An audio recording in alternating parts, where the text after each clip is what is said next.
Bismillahirrahmanirrahim. Assalamualaikum warahmatullahi wabarakatuh.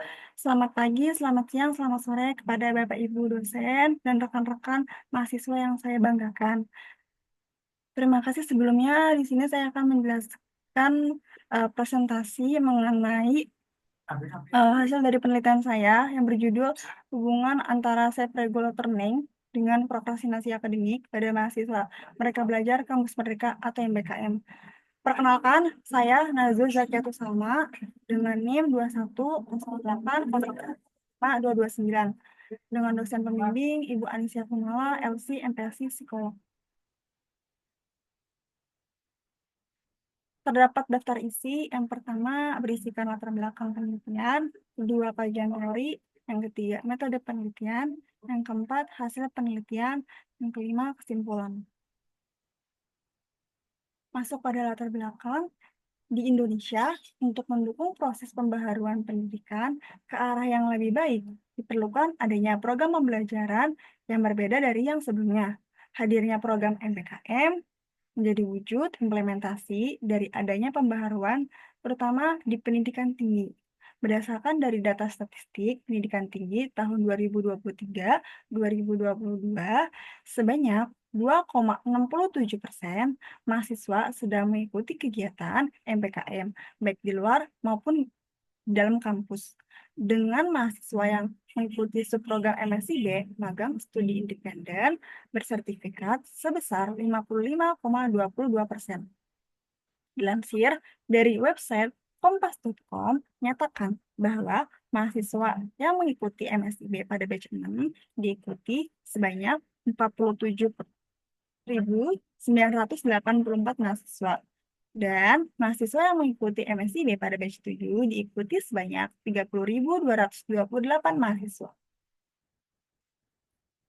Urgensi pada penelitian ini adalah adanya perbedaan temuan terkait hubungan antara self-regulated learning dengan prokrastinasi akademik yang dilakukan oleh mahasiswa.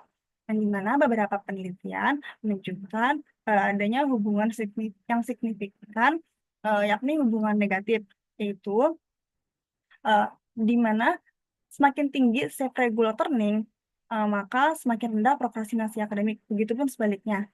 Namun, pada penelitian lain juga menunjukkan bahwa terdapat hubungan positif, yaitu semakin tinggi self-regulated learning, maka semakin tinggi pula prokrastinasi akademik yang dilakukan oleh mahasiswa.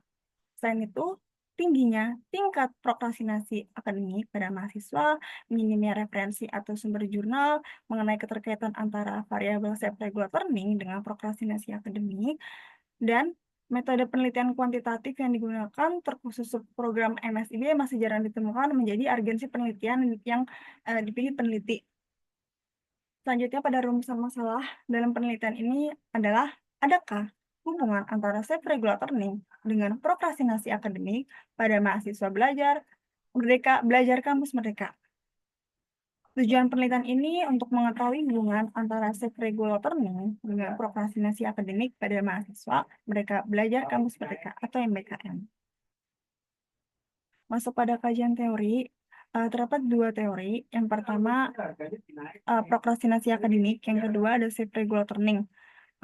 Pada kajian teori yang pertama, yaitu prokrastinasi akademik yang dicetuskan oleh McCloskey dan Skilzo tahun 2015, mendefinisikan bahwa prokrastinasi akademik sebagai kecenderungan menunda tugas atau kewajiban akademik, seperti mengerjakan proyek, belajar, atau menghadiri kelas tanpa alasan yang jelas.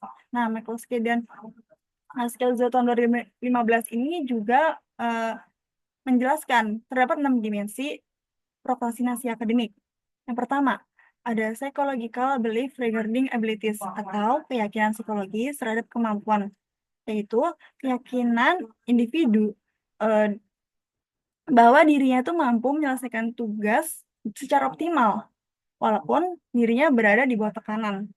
Yang kedua, ada distraction of attention atau gangguan perhatian, yaitu individu mudah terdistraksi atau teralihkan oleh hal-hal yang lebih menarik sehingga dapat mendorong individu melakukan penundaan, terutama pada penundaan menyelesaikan tugas. Yang ketiga, sosial faktor atau faktor sosial, yaitu pengaruh dari lingkungan sosial seperti dari teman atau keluarga bisa mendorong terjadinya penundaan. Yang keempat, time management skill atau keterampilan manajemen waktu, di mana kemampuan, mengontrol atau, mengelola waktu yang buruk dapat memicu terjadinya penundaan. Yang kelima, personal inisiatif atau pribadi inisiatif, yaitu dorongan yang kuat dari dalam diri individu untuk segera memulai dan menyelesaikan tugas, sehingga tidak terjadi penundaan. Keenam, ada laziness atau kemalasan, yaitu kecenderungan untuk menghindari tugas, walaupun, diri individu ini tuh secara fisik tuh masih mampu, sehingga pada akhirnya, terjadi penundaan. Pada kajian teori yang kedua yaitu self-regulated learning yang dicetuskan oleh Zimmerman tahun 1989 mendefinisikan bahwa self-regulated learning sebagai kemampuan individu untuk menjadi pembelajar aktif yang meliputi aspek metakognisi, motivasi, dan perilaku selama proses belajar. Di mana Zimmerman 1989 juga menjelaskan terdapat 3 aspek self-regulated learning. Yang pertama, ada metakognisi. Nah, metakognisi ini kemampuan individu untuk merencanakan, untuk memantau, dan mengontrol proses belajarnya atau strategi belajarnya. Yang kedua, ada motivasi yang dimana terdapat dorongan dari dalam diri individu atau dorongan internal yang didasari dari adanya keyakinan dalam kemampuannya menyelesaikan tugas atau efikasi diri. Yang ketiga, perilaku. Nah, perilaku ini merupakan tindakan nyata untuk mengontrol diri atau dan lingkungannya, sehingga dapat mendukung, proses belajarnya.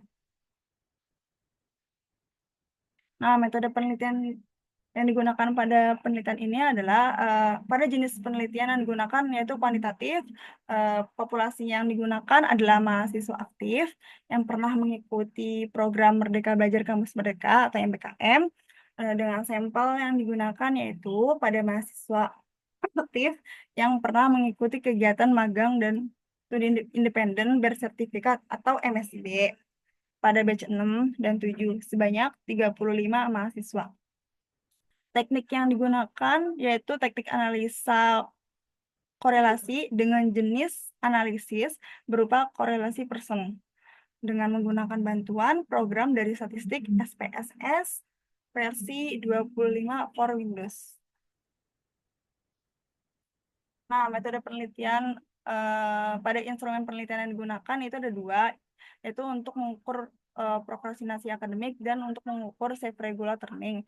Yang pertama, alat ukur yang digunakan untuk mengukur prokrastinasi akademik adalah APS atau Academic Procrastination Scale yang dikembangkan oleh Justin McCloskey dan Shannon A. Skilzo tahun 2015 yang telah diadaptasi oleh Tiara Adityasari tahun 2024 sebanyak 25 item dengan 20 item yang favorable dan 5 item yang unfavorable. Nah, didapati nilai reliabilitas yaitu sebesar 0,939 dengan 23 item valid dan 2 item tidak valid. Yaitu alat ukur yang kedua untuk mengukur safe regular turning, yaitu safe regular turning strategis atau SRLS yang dikembangkan oleh Zimmerman 1989 yang telah diadaptasi oleh Ririn Fitriani Nilamsari tahun 2022